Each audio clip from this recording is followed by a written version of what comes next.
Aleluya.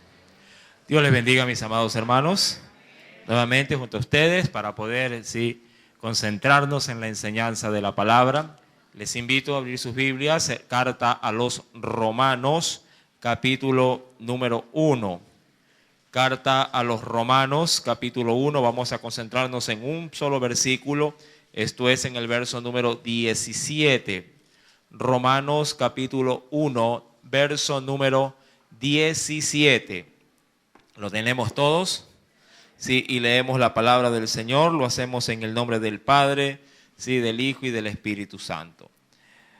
Porque en el Evangelio la justicia de Dios se revela por fe y para fe, como está escrito, mas el justo por la fe vivirá. Amén. ¿Puede leerlo nuevamente conmigo? Una manera de introducción.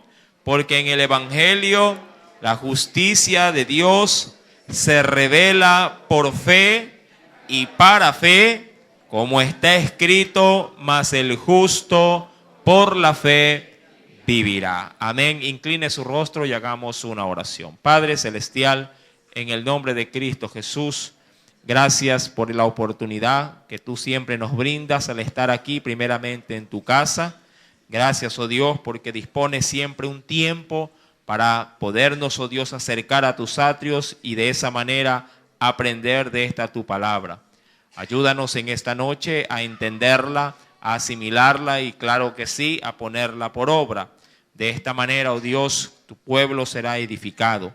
Extiende también las misericordias sobre los pequeños que han subido, para que ellos también sean instruidos en esta verdad, Padre, y a su tiempo aflore lo que están sembrando cada uno de los maestros y los padres, Padre, que obviamente al traerlos estimulan la fe de esos niños. Señor amado, nos ponemos en tus manos, así como la iglesia en la flor, y quedamos, oh Dios, sentados a la mesa espiritual para poder asimilar la enseñanza de este día. En el nombre de Jesús, amén y amén. Sí, Romanos capítulo 1, sí, ya en la semana pasada, recordará, vimos el verso 16 que nos dice que no me avergüenzo del Evangelio porque es poder de Dios. Sí, en esta noche el verso 17 nos dice, porque en el Evangelio, sí, porque en el Evangelio la justicia de Dios se revela, dice ahí, por fe y para fe, como está escrito, mas el justo por la fe vivirá. Para poder entender este texto es evidente que debemos de ligarlo al contexto, es decir, al verso número 16, y así, sí, ambos pasajes bíblicos. Dice la Escritura, porque en el Evangelio debemos de entender que es a través del mensaje que es considerado en el verso número 16. Sí, es ¿qué cosa considerado el mensaje? ¿Qué cosa es el Evangelio en el verso 16? Es poder de Dios. Pregunto, mire que voy a tomar la lección del jueves anterior. ¿Y por qué es poder de Dios el Evangelio? ¿Qué se decía acerca de este Evangelio? ¿Por qué el Evangelio es poder?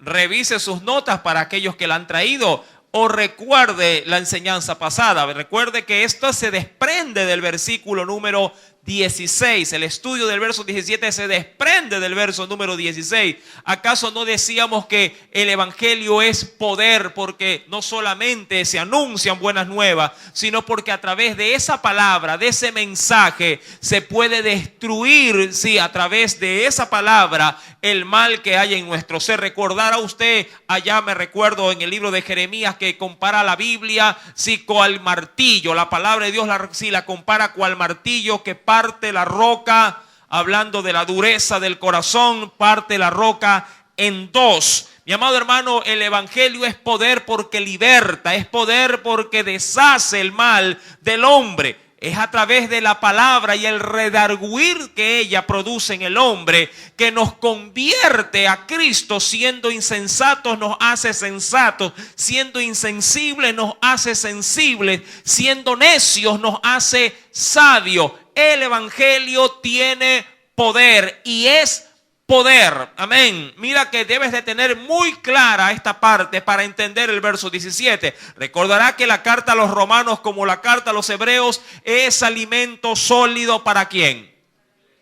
Para el cristiano, para aquel que necesita nutrirse. Usted no le puede dejar con la duda, con la incógnita a un no creyente diciéndole: ¿y por qué es poder de Dios la palabra? Explíquemelo, mi amado hermano, usted que tiene años asistiendo a la iglesia de la esquina. Mi querido hermano, usted debe tener estos principios básicos de la Escritura sumamente establecidos para poder presentar, como lo decía Pablo en su debido momento, defensa de este evangelio. Ahora, si recordando obviamente lo de la semana pasada, si dice el verso 17, porque en el evangelio es otra virtud que usted puede encontrar a través del mensaje, porque en el evangelio, es decir, en la sustancia sí que Dios usa para poder manifestar ese poder, porque en el evangelio la justicia de Dios se revela. Quiero quedarme hasta ahí. Sí, dice aquí, en el evangelio, sí, la justicia de Dios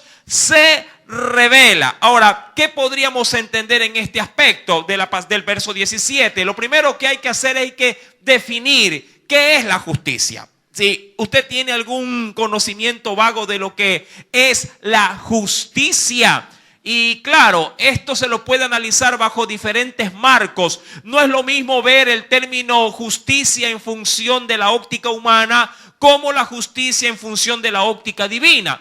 Pero aún en la óptica humana, poder analizar el término justicia bajo el marco legal obviamente diferirá muchísimo del aspecto humano generalizado o el concepto del hombre. Una cosa es definir el término justicia bajo el marco legal y bajo el marco de pronto práctico de la gente. Bueno, pero bajo el marco legal, ¿qué se podría considerar el término justicia? Apunte por favor a usted que le gusta tomar de esto, esta información como parte de su estudio. La justicia es la cualidad moral que impulsa a dar a cada cual según su mérito o derecho. Repito, la justicia es la cualidad moral que impulsa a dar a cada cual según su mérito o según su derecho o lo que le corresponde. Ese es el término de definición en cuanto al aspecto legal de lo que vendría a ser una definición de justicia. Dar a cada cual lo que se merece. Sí, en función obviamente de su cualidad, en función diríamos de su mérito. El problema que bajo el marco legal terrenal difiere enormemente con el marco, la definición celestial. Bajo el marco celestial la justicia no puede ser alcanzada por el ser humano. Eso es un principio, diríamos, básico, elemental, bíblico, que usted y yo debemos de tener sumamente claro. Y lo digo obviamente porque en Romanos capítulo 3, abra por favor la Biblia. Mire lo que nos dice el Señor en la misma carta a los Romanos, que es el texto que estamos analizando, pero voy a utilizar de hecho algunos pasajes de del mismo libro en diversos capítulos para poder entender el versículo 17. Mira lo que dice por favor en el versículo número 10.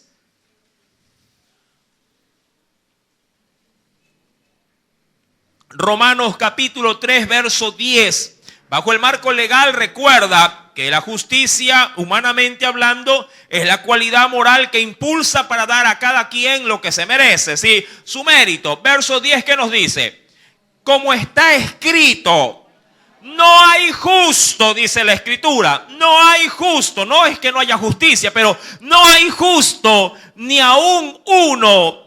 No hay, dice el verso 11 más adelante, quien entienda. No hay quien busque a Dios. Bajo el marco bíblico, la justicia que Dios quiere implementar obviamente es darle también a cada quien lo que merece.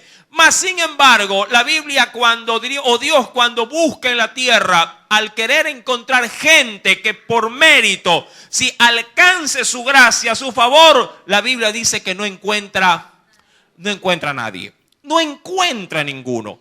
De ahí que muchos podrían decir, entonces es inalcanzable la justicia de Dios. Bueno, le cuento que bíblicamente hablando hubieron tres personajes que Dios realza como hombres justos. Uno de ellos, ¿quién es?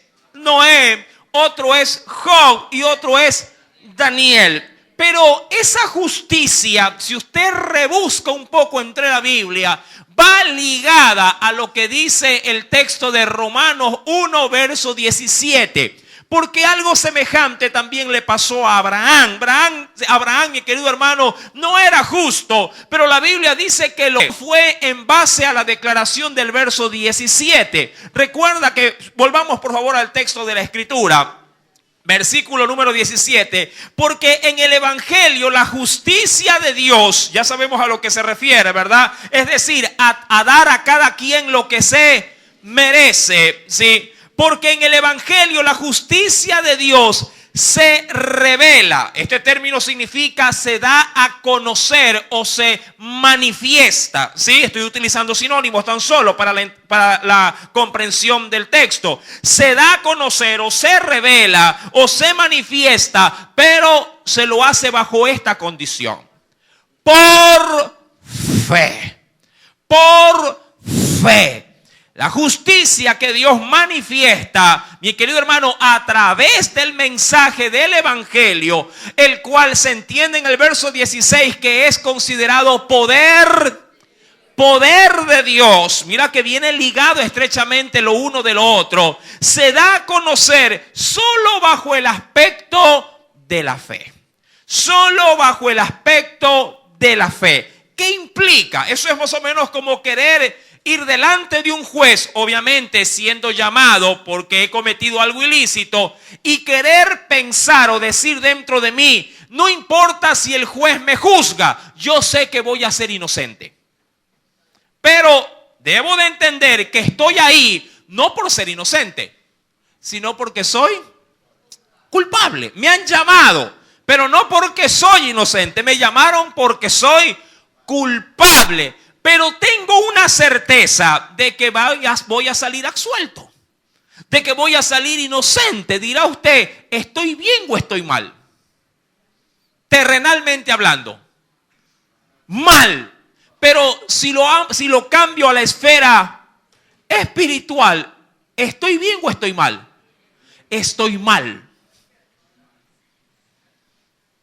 También estoy mal. Porque por lo que yo crea, no significa que Dios así me lo va a conceder. Dirá cualquier hermano, pero usted tiene fe, está creyendo, sí, pero soy culpable. Soy culpable. Y el hecho, ¿y por qué digamos así, le remarco esta situación? Ya vamos a ver, mi querido hermano, en dónde entra Jesús en todo esto. Porque mi fe por sí sola no me salva. Porque hay muchos que pueden pensar, yo sé que soy pecador, pero tengo fe de que hoy me va a ir bien. ¿Me entiende? Es lo mismo, pero cambio el escenario. Lo primero lo dije frente a un juez y ahora lo digo simplemente para mis cosas cotidianas de la vida. Hay mucha gente que tiene fe de que hoy va a ser un día muy bueno en las ventas, pero él de pronto vive en adulterio y está mal, es culpable. ¿Me explico? ¿Sí? Mi querido hermano, el hecho de que yo tenga fe no necesariamente implica de que vaya a ser perdonado. El punto esencial que me puede librar de la muerte por esa fe no es aquella que yo pueda creer, sí, en mí mismo, sino por creer a quien pagó mi culpa por mí. Un sustituto tomó mi lugar. ¿Me entiende? Y ese sustituto, claro, es Cristo. Cuando yo deposito mi fe en Cristo, entonces el que me juzga podrá ver en mí que soy ¿qué cosa?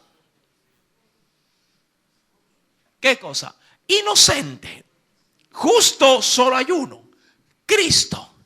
Por la fe en Cristo me anexo, diríamos, al justo. Sin serlo, soy parte del justo. Quisiera, para poder entender esto, sí, porque a muchos los veo con cara de asustados, sí, vengan por favor conmigo a la Biblia. Sí, y quisiera ir comenzando a remarcar, a hilvanar este estudio. En Romanos capítulo número 3, ya no el verso 10. Avanzo un poco, por favor, y voy al versículo número 22. Por eso Romanos, como la carta de Hebreos, es considerado alimento, ¿qué cosa para el creyente? Alimento sólido. Mi amado hermano, ¿y por qué es considerado? Mire que esto es un principio básico de salvación, pero no visto bajo la esfera superficial de que acepto a Cristo y me salvo. No. Ahora, mi amado hermano, con estos principios bíblicos, mi fe en que soy salvo, nadie la va a conmover a través de los tiempos. Porque sé cómo obró la salvación en mí. Sí, cuando una persona viene a Cristo, no sabe cómo obró la salvación en esa persona. Simplemente lo cree y se salva, y está bien. Pero en función del estudio, mi amado hermano, yo puedo llegar a entender o puedo lograr captar cómo es que se llevó a cabo la salvación por medio de la fe. Cosa que al inicio yo no lo sabía. A mí solamente alguien me dijo, cree en Cristo y serás salvo. Y yo dije, bueno, está bien, creo en Él y punto, ya. Y lo acepté. Pero ¿cómo obró esa salvación en mí para poder regalarme esa salvación? Eso lo explica Hebreos. Ahora, Hebreos capítulo número 3, acompáñame por favor. Romanos capítulo 3. Como dicen por ahí, es que quería verlos si están despiertos. Sí, Romanos capítulo 3, verso 21 al 22. Si tiene alguna duda conforme se avanza en el estudio, por favor, no duden en alzar su mano y preguntarme referente al tema. Si me pregunta otra cosa, se lo respondo al final del culto, ¿sí? Ahora, verso 21 dice, pero ahora, aparte de la ley o aparte de la escritura, ¿sí? o de la ley, hablando de Moisés y los profetas, se ha manifestado.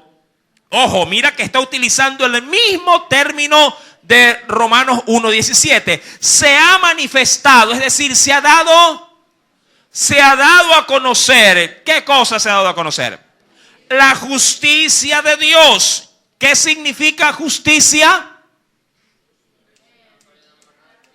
¿Qué? Legalmente hablando, ¿qué significa? Dar a cada quien lo que merece, ¿sí? Ahora, se ha dado a conocer la justicia de Dios testificada o declarada por la ley y por los profetas, es decir, por toda la Biblia. Verso número 22. Pon atención a este pasaje. La justicia de Dios, pero aquí viene la acción, viene el nexo. Por medio de la fe, ¿en quién? ¿En quién, mi amado hermano? Por medio de la fe en Jesucristo. Y mira cómo esta se aplica a la raza humana. Para todos los que creen en Él. Hasta ahí llego. ¿Cómo se manifiesta la justicia de Dios? Creyendo en quién? En Jesús. ¿Para quiénes? Para todos los que creen. Por medio de Jesús yo entro en la justicia de Dios. No porque yo sea justo. ¿Sí? Recuerde, si usted se presenta por fe, simplemente por creer que va a ser inocente, sabiendo que es culpable, lo van a condenar. Porque si a usted le hacen una evaluación, criminalística, diríamos así, por parte de la ley, usted y yo somos culpables. Culpables. ¿Cuántos ofendieron a Dios en esta semana? ¿Culpables o inocentes de esas acciones? Culpables. Y por ende, eliminados. La cosa es sencilla, es fácil verla bajo el marco de la ley. Si se ofendió, si se quebrantó el mandamiento, la ley me dice que soy culpable. Pero mi amado hermano, esa acción que yo cometí contra la ley solo puede ser justificada, solo puedo salir a mi favor cuando la fe obra directamente en la persona de Jesús. Solo en la persona de Jesús, no en mi creer, no en mi mente positiva, porque hay quienes dicen confiesa lo que eso se hará. Mi querido hermano, mi fe solamente mueve a Dios cuando va, filtrada a través de Jesús. La Biblia es clara. ¿Qué decía Romanos 3, verso 22, que es el texto central de este pasaje? La justicia de Dios por medio de la fe. En que todo se va a salir bien. ¿En qué? En Jesucristo. Sí, para todos los que creen en Él. Por eso es que cuando uno avanza en el versículo de Romanos, capítulo número 1, verso 17, dice la Escritura, porque en el Evangelio, en el mensaje de Dios, la justicia de Dios se manifiesta, se da a conocer, pero ¿bajo qué marquetina se da a conocer? Bajo la marquetina de la fe, bajo el margen de la fe. Claro, si yo dejo el texto ahí, yo puedo pensar, yo tengo fe.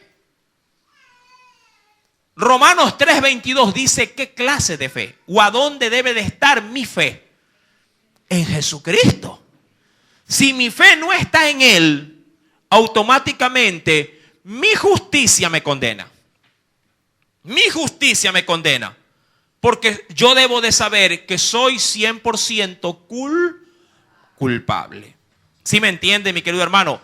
Bajo esa marquesina, sí, yo soy culpable. Y claro, como soy culpable, merezco entonces la muerte. Porque la paga del pecado es la muerte. Sí, por eso es que Romanos ahondará mucho en este asunto de la fe depositada en Jesús. Es considerado, pues, mi amado hermano, conforme al verso 16, el verso anterior, que el Evangelio es poder. ¿Y por qué se constituye en poder? Porque puede darle salvación al condenado. Eso es poder. Es como que usted vaya a la cárcel, mírelo así, y a los que están condenados a muerte, usted tenga la autoridad o el poder para decirle: sales libre hoy. ¿Qué dirá la familia del condenado? ¿Qué dirá la familia del condenado? Claro. ¿Qué poder que tiene? Ha dejado libre, como escuché. Y bueno, utilizo otra vez el testimonio del hermano. Dejaron libre a mi papá. ¿Verdad? Pregunta.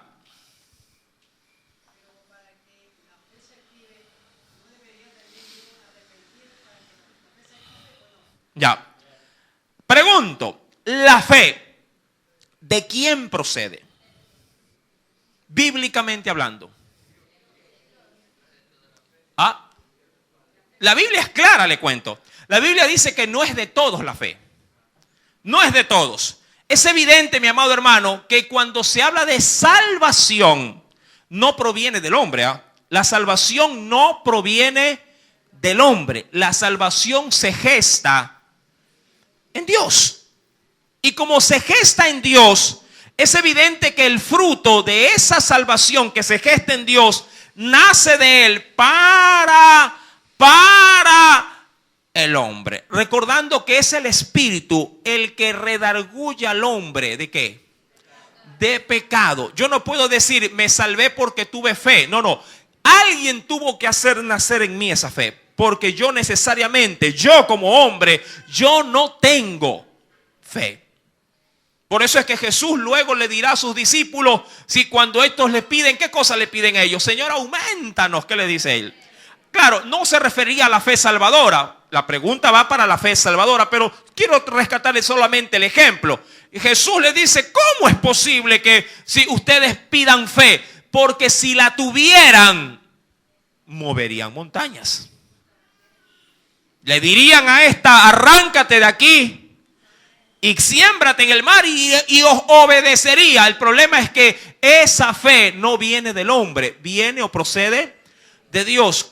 En cuanto a la fe salvadora, no es don del hombre, esto es don de Dios. Mi querido hermano, sí, y la iglesia como tal, sí, el poder arrepentirse conlleva, obviamente, conlleva al hombre, sí, hacia la umbrella, por decir, al umbral, sí, al umbral de la fe. Sí, es verdad. Mi fe depositada con el arrepentimiento, diríamos que me abre la puerta para aceptar a Jesús. Pero mi arrepentimiento como tal, si no está ligada a la fe de Cristo, tampoco sirve. Veamos el caso de ¿quién? De Esaú, por ejemplo. Esaú buscó con lágrimas porque le sea devuelta, en este caso, su primogenitura. Vayamos a ese texto, sí, adicional. No lo tenía obviamente a la mano, pero vamos por favor, sí, al texto. Vayamos a la carta a los Hebreos, me parece, si no me falla la memoria.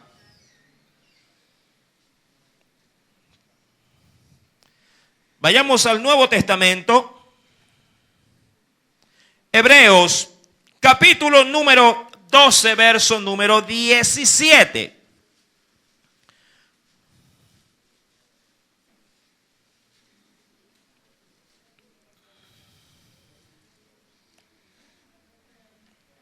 ¿Lo tiene? La Escritura nos dice, hablando de Esaú, por supuesto, verso 17, Hebreos 12, verso 17. Porque ya sabéis que aún después deseando heredar la bendición, ¿qué pasó con Esaú? Fue desechado.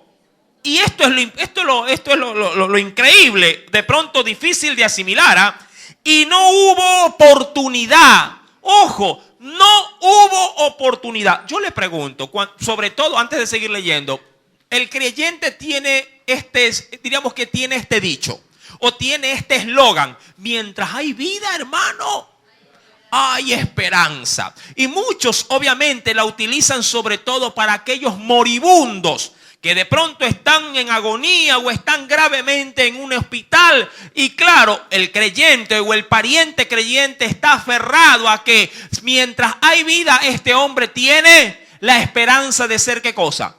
Salvo. Pregunto, mi amado hermano, si se aplicara este versículo a ese moribundo, ¿cómo queda el moribundo? ¿Salvo o condenado? Uy, diría cualquiera, hermano, pero eso tira abajo muchas veces, sí, el principio de mi base, de la fe. Mi amado hermano, tú debes de saber que tu fe debe de estar radicada, claro, en cuanto a salvación en Cristo, pero en cuanto a doctrina en Biblia. En cuanto a salvación en Cristo, en cuanto a doctrina en la Biblia. No en lo que tú te has imaginado, no en lo que a tú te dijeron por la esquina, no en lo que la tradición te viene diciendo, sino en lo que la Biblia te enseña. No siempre hay oportunidad, aun cuando alguien se arrepienta, no siempre hay oportunidad para ser salvo. La humanidad entera se puede arrepentir, pero no necesariamente Dios está obligado a perdonarlos a todos. Esto es don de Dios. Mucha gente que no quería ser salva, Jesús salvó. Pregunto, ¿el endemoniado gadareno tuvo fe para ser salvo? Le dijo: Señor, me arrepiento, aquí estoy contrictado porque has venido a Gadara y me ha tocado tu presencia y siento en este momento pedirte perdón y me arrodillo ante ti, Señor, y tócame y seré libre y seré sano también. No. Él estaba de hecho sometido bajo un poder demoníaco. Y cualquiera diría: este hombre va a morir así. Mas sin embargo, la soberanía de Dios en la humanidad de Jesús hizo que no obrara el arrepentimiento, pero que sí obrara la liberación y la salvación. ¿Cuándo obró allí el arrepentimiento del hombre? Ahora, no se confunda. El arrepentimiento es esencial. Es esencial para que pueda existir la remisión o el perdón de los pecados. Claro que es esencial. Es un requisito esencial que yo me arrepienta. Pero ese redarguir, digamos así, el que me empuja a eso no soy yo, es el Espíritu. Para que no sea don del hombre, sino de Dios. Porque si fuese del hombre, entonces cualquiera diría, yo me arrepiento cuando yo quiera arrepentirme. Es decir, yo tengo control de mi salvación y seré salvo cuando a mí me da la gana. Y no es cuando al hombre le da la gana. Es cuando Dios determina, sí, salvar y a quién salvar. Mi amado hermano, no quiero que se desdibuje las promesas de Dios. Pero muchas hermanas que tienen esposos inconversos, no necesariamente todos serán salvos. Pero dirá cualquiera, ¿y mi marido, hermano? ¿Será acaso mi marido? Yo no lo sé. Su obligación es seguir orando por su marido. Su obligación es seguir orando por su mujer. Pablo es claro al respecto cuando dice, oh mujer, ¿quién sabe si tú quizás harás salvo a tu marido? Porque estás orando, intercediendo, rogando, pero no está Dios obligado a salvar a tu marido. Ni está obligado a salvar al primo, al cuñado. Dios salva a quien quiere salvar. Él tiene misericordia de quien quiere tener misericordia. Eso ya no depende del hombre. ¿Me explico? Eso depende de Dios. Dios determinará a quién salva y a quién no. Dios hace del mismo barro instrumentos de gloria y de deshonra. Unos sirven para hacer un bonito florero y otros serán, disculpe la expresión, una terrible basanilla. A ambos Dios los hace. ¿Me explico?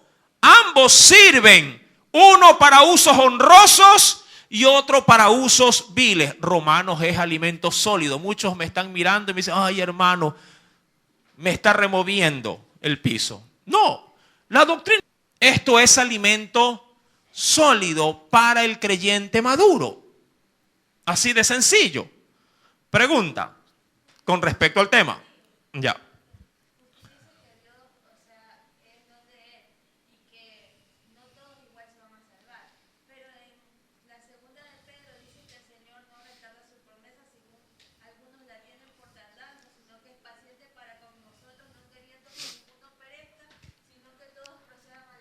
¿A quién va dirigido el texto? ¿A quién va dirigido el texto? El texto se lo entiende siempre por el, digamos así, por el contexto. ¿A quién va dirigido el texto? Quisiéramos ir allá, vamos allá, por favor, venga conmigo a la Biblia. Primera de Pedro. Segunda de Pedro, vamos para allá. Me voy a abrir un ratito, pero no me voy a salir del tema. El contexto traerá luz al texto. ¿A quién va dirigido el texto? Segunda de Pedro, me decía, capítulo 3, ¿no? 3, verso número 9. ¿Lo tiene? Pregunto. Bueno, leo primero y luego pregunto. El Señor no retarda su promesa, según algunos la tienen por tardanza, sino que es paciente para con nosotros, no queriendo que ninguno perezca o que ninguno muera, sino que todos procedan al arrepentimiento. ¿A quién le habla Pedro? ¿A quién? ¿Al inconverso o al convertido? le habla a la iglesia. El versículo número 8 dice: mas, oh amados. ¿Lo tiene?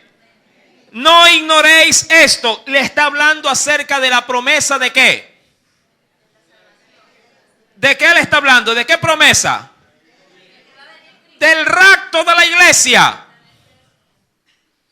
Eso implica que dentro de las filas cristianas muchos cristianos se desvían, pecan, y Dios, ¿qué hace con ellos? Paciente, para que ellos también, ¿qué cosa? Se arrepientan. No está hablando de los hombres en general, está hablando de la iglesia. ¿Sí? ¿Estamos bien con esa respuesta? Listo. Retornemos, por favor, para no desviarnos mucho del tema. Por eso, para entender la escritura, nunca aísle el texto fuera de su contexto. Romanos capítulo número 1, verso número 17 nos dice: porque en el evangelio la justicia de Dios se revela, vuelvo y repito, se da a conocer, se manifiesta por, dice ahí, por fe. No dice por la fe, como a veces hay en otros textos, sino por fe. Amén. Por la fe directa, ¿en quién? En Cristo Jesús, decía Romanos capítulo 3, versículo 22, ¿verdad? Sí, nos dice aún más el texto, versículo número 17. Y para fe. Por fe y para fe. ¿Cuál es la diferencia entre lo uno y lo otro? Por fe y para fe. Sí, exacto. Lo uno es consecuente del otro. Por fe, ¿en quién? En Cristo. Y en función de eso, como producto, como resultado, que da, que pare la mamá, digamos así, su muchacho. Lo acepto por fe y eso produce como consecuencia fe para otros. ¿Sí? Concibo fe para poder, ¿sí?, producir fe. Estoy hablando solamente, ojo, solamente porque este texto habla solamente de la fe redentora, la fe salvadora. Esta no es la fe para sanar enfermos, esta no es la fe para mover montañas. Este pasaje bíblico está solamente, sí, dando el marco o la marquesina para la fe, sí, la fe redentora, la fe salvadora. Amén. Esta no es la fe para ser de pronto un ministro que los dones, no. Nada de ello. Es solamente, Pablo aquí se limita solamente a la fe salvadora. Esto viene por fe y para fe. No solamente que viene esa fe, sino que esa fe que la cual yo concibo producirá fe. ¿Sí? Porque lo que Dios obrará en mi vida con la fe, ojo, va a producir en mi vida fe también. Es necesario, mi amado hermano, venir a otro pasaje obviamente paralelo.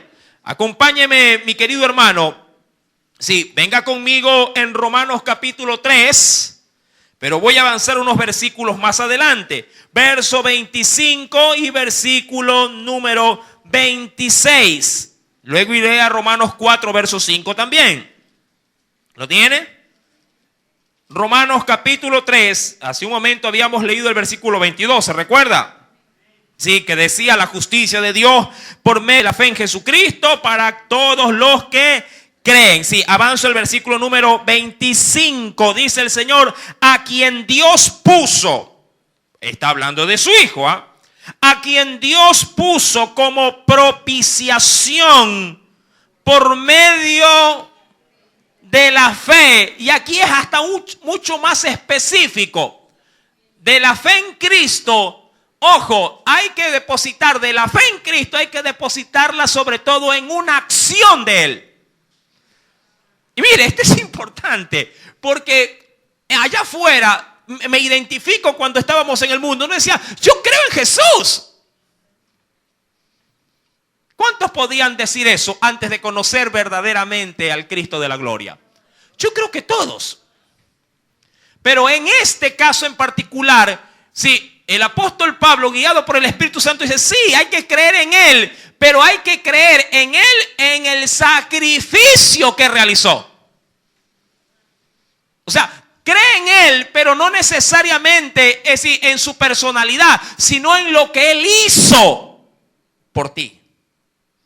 Porque de esa manera usted logra, diríamos, asimilar y logrará también valorar el máximo, ¿sí?, sacrificio que hizo Él como persona, como hombre.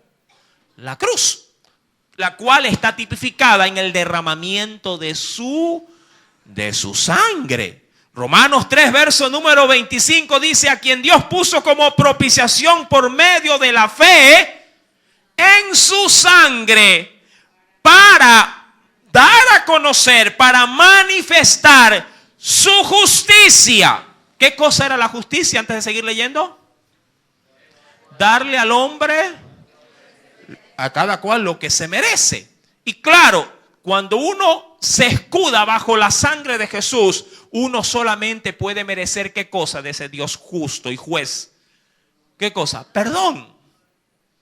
Dice aún más adicionalmente, a causa de haber pasado por alto en su paciencia los pecados pasados. Yo le pregunto, y sea honesto, ¿usted entendía todo esto cuando vino a los pies de Cristo?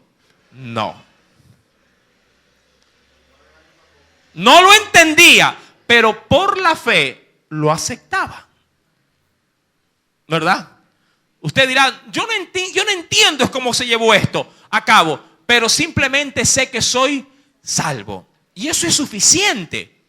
Pero es necesario, digo yo, si Cristo no nos lleva en el momento que le aceptamos, o sea, no nos lleva a su presencia o no ocurrió el rapto, solamente si eso no pasa, esas dos cosas, es mi obligación ahondar en esta verdad, conocer esta verdad y proclamar esta verdad. Cuando yo proclamo la fe redentora, entonces es por fe, primero en mí, y para fe. Por fe, porque primero se obró en mí.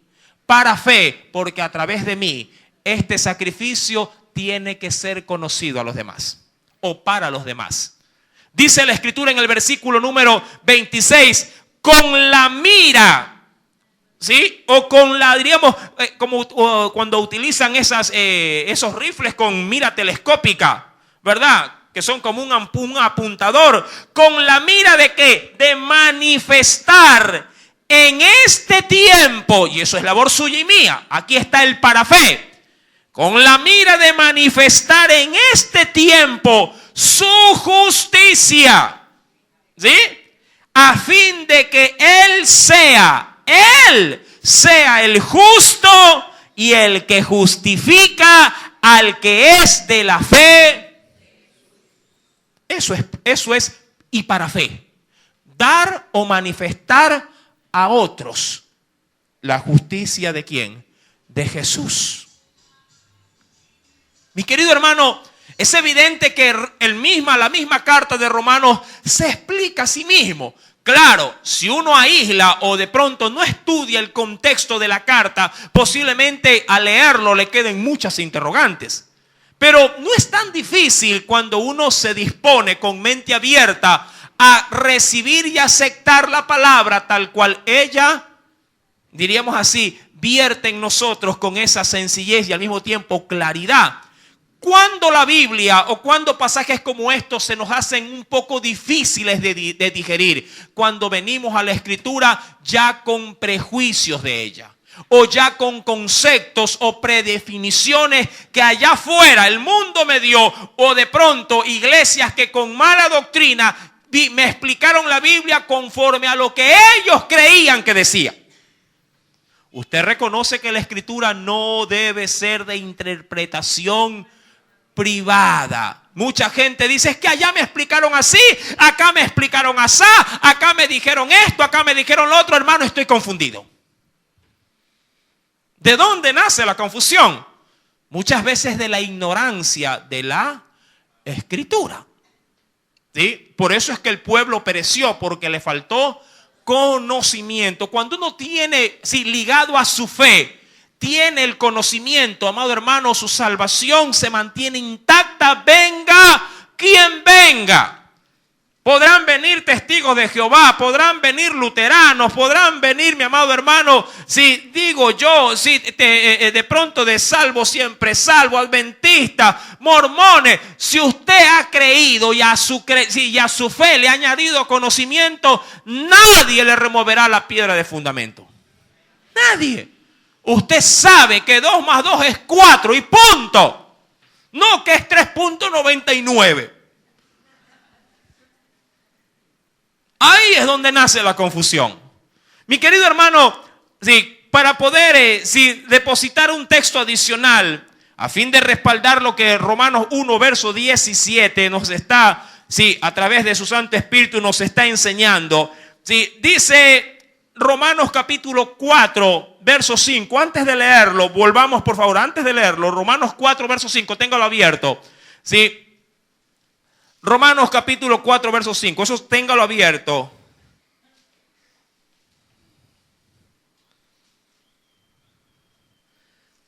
Sí, Romanos 1, 17 dice en la parte final, dice, como está escrito, y eso ya fue dado, o eso ya fue, esta verdad bíblica, amado hermano, ya fue declarada, diríamos, en la ley.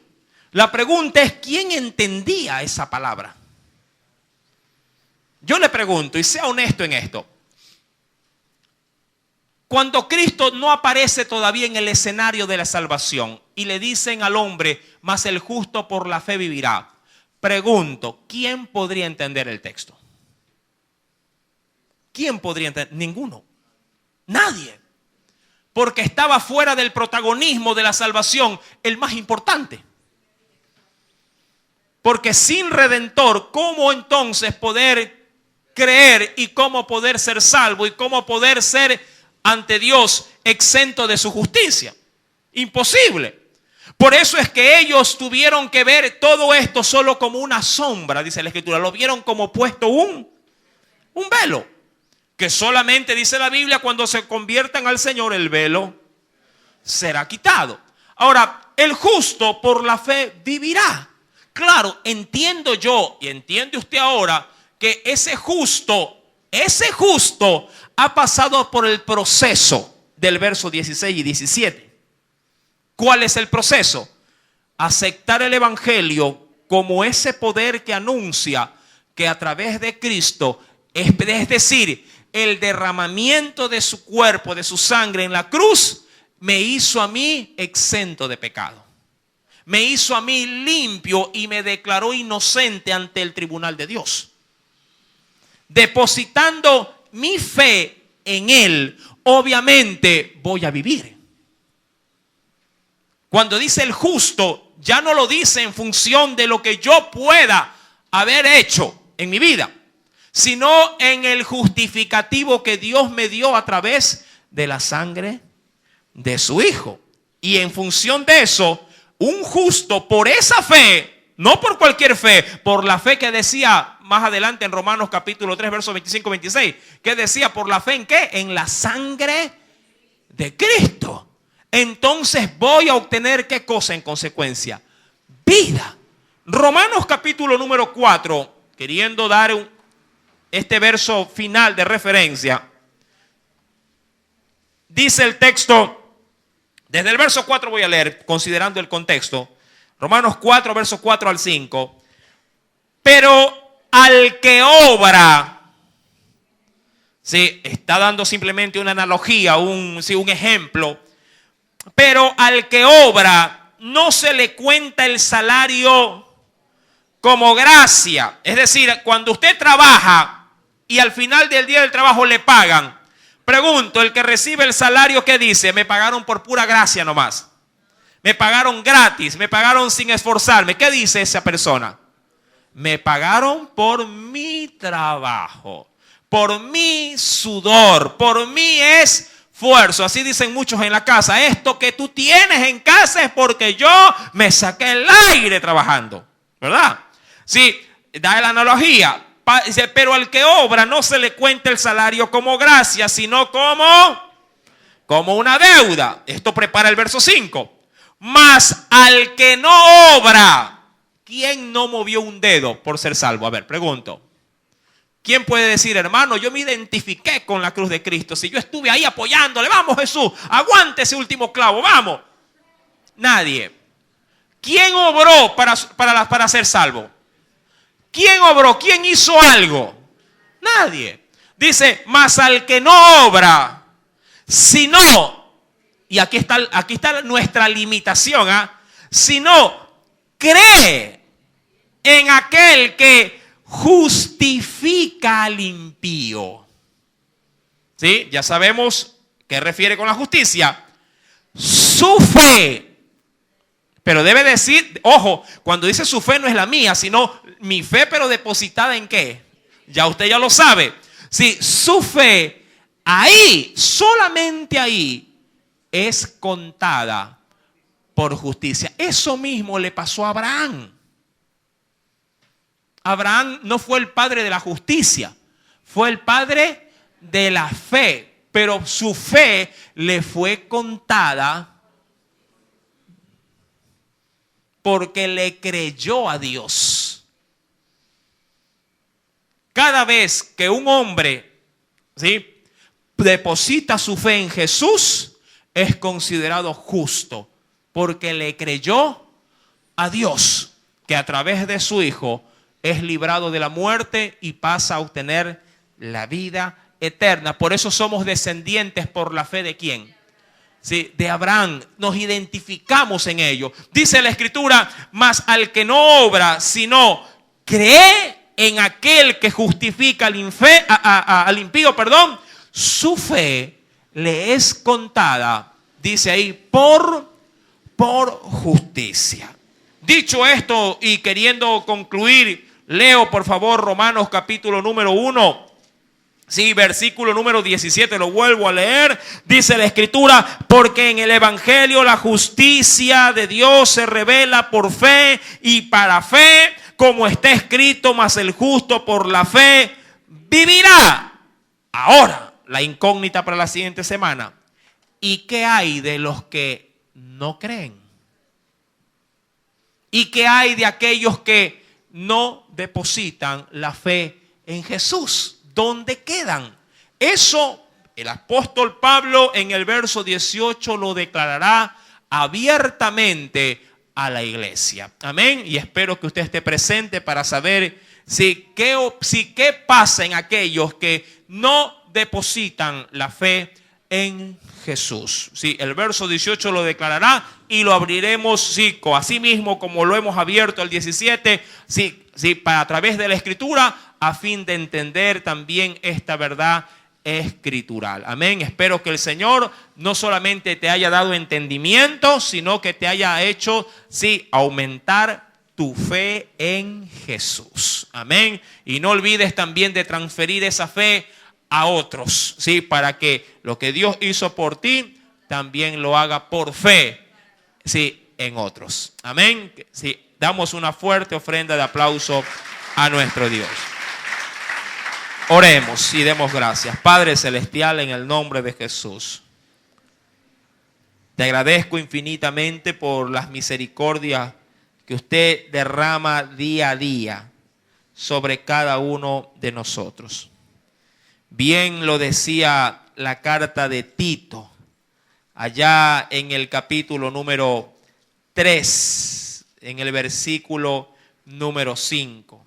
Nos salvó, no por obras de justicia, no por mérito que nosotros hubiéramos hecho, sino por su misericordia y dentro de ella por ese lavamiento que entiendo que es por tu sangre. Esa sangre que regeneró y ese espíritu que renovó nuestro entenebrecido entendimiento. El cual, dice el verso 6, derramó en nosotros abundantemente por Jesucristo nuestro Salvador. Señor, ahora entendemos, como lo decía el salmista, que tu cetro es cetro de justicia. Y esa justicia está canalizada exclusivamente a través de tu Hijo Jesús. Gracias por haber hecho de este pueblo un pueblo, oh Dios, redimido.